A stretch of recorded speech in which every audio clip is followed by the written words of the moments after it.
ఓం నారాయణ ఆదినారాయణ.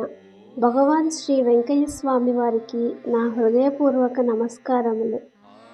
పారాయణ గ్రంథం భగవాన్ శ్రీ వెంకయ్య స్వామి వారి లీలామృతం. రచన సేకరణ సాయి శ్రీనివాస్ గారు. గాత్రం కుసుమ. సమర్పణ మండవ రవికాంత్. ఈరోజు ఎపిసోడ్లో మనం శ్రీ స్వామివారికి ఉన్న బిరుదు తపోధనుడు గురించి చెప్పుకుందాం. తపోధనుడు. శ్రీ స్వామివారు ఒక రెక్క దుప్పటి అడ్డంగా మడతలు వేసి జానెడు వెడల్పు అయిన తర్వాత దానిని రెండుగా చుట్టి గట్టిగా చుట్టిన దానిని 10 పోగుల దారంతో జానకు ఒక కట్టు గట్టిగా కట్టి దానితో మంత్రించేవాడు. జబ్బులున్న వారిని నొప్పి ఎక్కడా అని అడిగి ఈ మంత్రించే గుడ్డను నొప్పి ఉన్న చోటికి గుండంలో నిప్పుకు దగ్గరగా రాసుకొని పోయేట్లు వడుపు తిప్పుతూ మంత్రపఠనం గట్టిగా శ్వాసలాగి వదలడం ప్రారంభంలోనూ చాలించేటప్పుడు సూర్యుణ్ణి చూసేవారు. ఈ విధంగా మంత్రించి ఎన్నో జబ్బులు పోగొట్టారు. కొందరికి చాకలి వాళ్ళు అన్నానికి వచ్చినప్పుడు కనిపెట్టుకొని ఉండి వాళ్ళ బుట్టలో వేసేటప్పుడు గబాలున ఆ ముద్ద తీసుకొని తిని వేరే అన్నం చాకలి వాళ్లకు పెట్టేది. ఈ విధంగా కొందరికి బ్రాహ్మల ఇండ్లల్లో తింటే, కొందరికి దేవునికి దేవస్థానంలో పెట్టే నైవేద్యం కొనుక్కొని తింటే, కొందరికి దేవుళ్ళ కాడ 3 రోజులు నిద్ర చేస్తే, కొందరికి ఫలానా చోట తిరిగి వస్తే జబ్బు పోతుందని, కొందరికి స్వామి దగ్గరే 2 రోజులు ఉంటే, కొందరికి ముందు చెప్పకుండా ఫలానా వాళ్ళింటికి వేళకు పోయి తిని వస్తే, కొందరికి స్వామి గుండానికి డబ్బు కట్టిన వారికి ఎటువంటి జబ్బైనా బాగవుతుంది.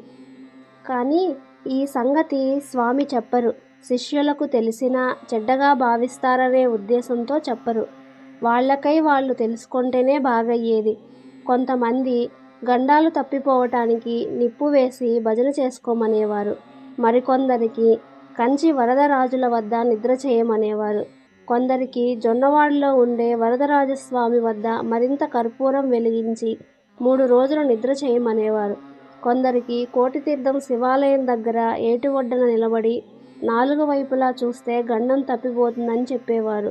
ఎక్కువ మందికి ఆయన తపోధనాన్ని ఏదో ఒక దేవుని పేరు చెప్పి ఆ దేవునికి ఇన్ని వేల కోట్ల పడిగెలు, ఇన్ని వేల కోట్లు మునువులు సృష్టి అని రాయించేవారు.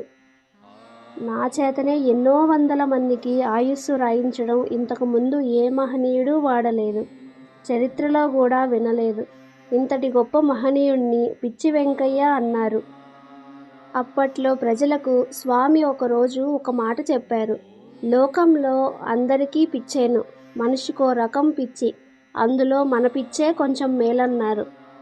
ఒకరోజు నేను అంటే రామానాయుడు గారు మా ఇంట్లో పెద్దవాళ్ల ప్రవర్తన నచ్చక నేను ఎలాగైనా దూరంగా వెళ్ళిపోవాలని నిశ్చయించుకొని వీళ్ళు నా కోసం వెతకకుండా ఒక జాబు రాసిపెట్టి వెళ్ళిపోవాలని గట్టి నిర్ణయం తీసుకున్నాను. ఆ ఆలాపనలోనే నిద్రపోయాను. ఎవరో ఒక ఆయన అడవి తగులబెట్టి ఆవుల మేపరాదా వెంకయ్యస్వామి చెబుతున్నారని వినపడింది. నాకు ఈ మాట చెప్పిన మనిషి కొంచెం దూరంలో, కాళ్ళు మాత్రమే అవపడుతున్నాయి. మెలకువ వచ్చి చూసేసరికి ఎవరూ లేరు. రాత్రి 2 గంటల టైం అయింది.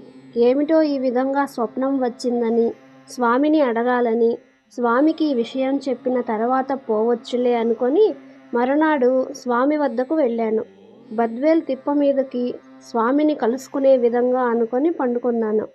నాకు ఈ విధంగా స్వప్నంలో చెప్పారు. ఏంది స్వామి అంటే, ఒక్క క్షణం కూడా ఆలోచించకుండా అడవి తగలబెట్టడం అంటే మనలో ఉండే చీకు కదా, ఆవుల మేపటం అంటే రాష్ట్ర పాలన కదా అని. అబ్బో మంచిది కదయ్యా అన్నారు. అది మొదలుకొని ఎవరైనా చెడు చేసినా విన్నా కూడా వాళ్ళ చెడ్డ వాళ్ళకే కదా, నాకెందుకని నా వరకు ధర్మంగా నడుచుకుంటూ వచ్చాను. అది మొదలుకొని తీరిక దొరికినప్పుడల్లా నేను స్వామి వద్దకు పోయేవాడిని. స్వామి నన్నేదో చుట్టం మాదిరిగా నా మీద దయగలిగి ఉండేవారు. ఈ రామానాయుడు గారి అనుభవం మనం గమనించినట్లయితే ఇది చాలామందికి ఎదురయ్యే సమస్య.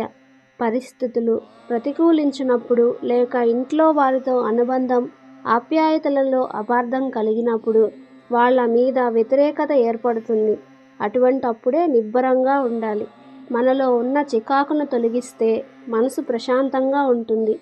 ఎవరితో వాదోపవాదాలు లేకుండా మన పని మనం ధర్మంగా చేసుకుంటూ ఎలాంటి సమస్య వచ్చినా మనం భయపడనవసరం లేదు.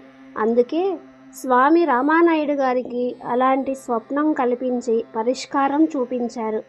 నమ్మిన వారిని స్వామి ఎన్నటికీ విడువరు. ఓం నారాయణ ఆదినారాయణ. ఈరోజు ఎపిసోడ్ ఇంతటితో పూర్తయింది. తరువాయి ఎపిసోడ్లో మనం శ్రీ స్వామివారికి ఉన్న బిరుదు కరుణామయుడు గురించి చెప్పుకుందాం.